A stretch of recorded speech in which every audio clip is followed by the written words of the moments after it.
ആഗോള അയ്യപ്പ സംഗമം നടത്തിയതിൽ തിരുവിതാംകൂർ ദേവസ്വം ബോർഡിന് വലിയ നഷ്ടം എന്നാണ് റിപ്പോർട്ട്. 3.4 കോടി രൂപയുടെ നഷ്ടമുണ്ടെന്നാണ് ഓഡിറ്റ് റിപ്പോർട്ടിലെ വിവരമെന്നാണ് സൂചന. ഈ പണം സ്പോൺസർഷിപ്പിലൂടെ ലഭിച്ചില്ല. ഓഡിറ്റ് റിപ്പോർട്ട് ഇന്ന് ഹൈക്കോടതിയിൽ നൽകും. ആഗോള അയ്യപ്പ സംഗമത്തിന് പിന്നിൽ മുഴുവൻ കളവെന്ന് പ്രതിപക്ഷ നേതാവ് വി ഡി സതീശൻ കുറ്റപ്പെടുത്തി. 500-600 പേര് മാക്സിമം ഉണ്ടായിരുന്നതാണ് ആ പരിപാടിക്ക്. 600 പേര് പങ്കെടുക്കാൻ ഒരു ആഗോള അയ്യപ്പ സംഗമം നടത്തിയതിന് 5 കോടി 8 കോടി എന്നൊക്കെ പറയുന്നത് എവിടത്തെ കണക്കാണ്? മുഴുവൻ കളവാണ് ഇതിൻ്റെ പുറകിൽ നടക്കുന്നത്. അഴിമതിയാണ് ഇതിൻ്റെ അകത്ത് പുറത്ത് നടക്കുന്നത്. അയ്യപ്പൻ്റെ പേരിലും തട്ടിപ്പാണ് നടത്തിയത്.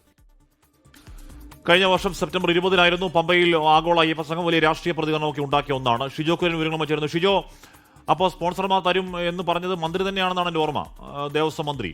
അപ്പോൾ അത് കിട്ടിയില്ലെന്നുണ്ടെങ്കിൽ അത് വലിയ റിപ്രക്കഷൻ ഉണ്ടാക്കുന്ന സംഭവമാകും. അത് എപ്പോഴാണ് കോടതിയിലേക്ക് ഇത് എത്തുക? റിപ്പോർട്ടിൽ എന്താണ് എന്ന അറിവുണ്ടോ ഷിജോ?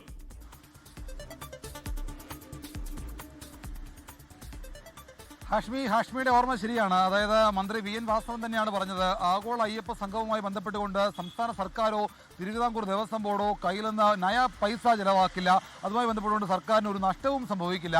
എല്ലാ തുകയും സ്പോൺസർഷിപ്പിലൂടെയാണ് ലഭിക്കുക. ആ സ്പോൺസർഷിപ്പിൽ ലഭിക്കുന്ന തുകയായിരിക്കും ഈ ആഗോള അയ്യപ്പ സംഗമത്തിന് വിനിയോഗിക്കുക എന്നുള്ള കാര്യം മന്ത്രി പല വേദിയിൽ ആവർത്തിച്ച് പറഞ്ഞൊരു കാര്യമാണ്.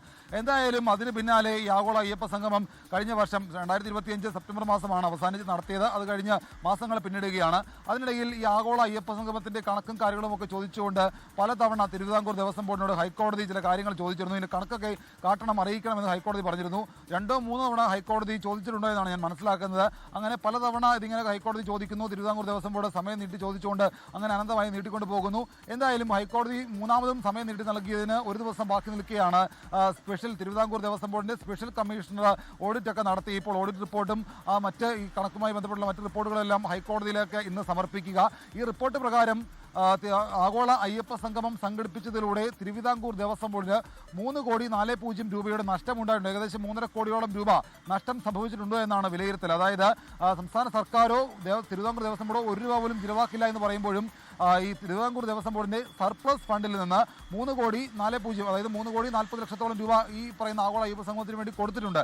ഇത് സ്പോൺസർഷിപ്പിലൂടെ തിരികെ ലഭിക്കുമെന്നായിരുന്നു കരുതിയിരുന്നത്. പക്ഷേ അങ്ങനെ ലഭിച്ചിട്ടില്ല. അങ്ങനെ തിരുവിതാംകൂർ ദേവസ്വം ബോർഡിന് നഷ്ടം സംഭവിച്ചു എന്നുള്ള ഒരു വിവരമാണ് ഇപ്പോൾ പുറത്തു വരുന്നത്. എന്തായാലും ഇത് സംബന്ധിച്ചുകൊണ്ട് ഹൈക്കോടതിയിൽ ഈ റിപ്പോർട്ട് കൊടുക്കുമ്പോൾ മാത്രമായിരിക്കും എത്ര രൂപയുടെ നഷ്ടം കൃത്യമായിട്ട് സംഭവിച്ചിട്ടുണ്ടോ എന്നുള്ള വിവരങ്ങൾ പുറത്തു വരികയുള്ളൂ. ഹാഷ്മി, ക്രിസ്റ്റീന. ലോകത്തെവിടെയായാലും ഏത് സമയത്തും 24 വാർത്തകളും ഓഗ്മെന്റഡ് റിയാലിറ്റി പാക്കേജുകളും എക്സ്പ്ലെയിനറുകളും വിശദമായി കാണാൻ ഞങ്ങളുടെ യൂട്യൂബ് ചാനൽ നിങ്ങൾക്ക് സബ്സ്ക്രൈബ് ചെയ്യാം.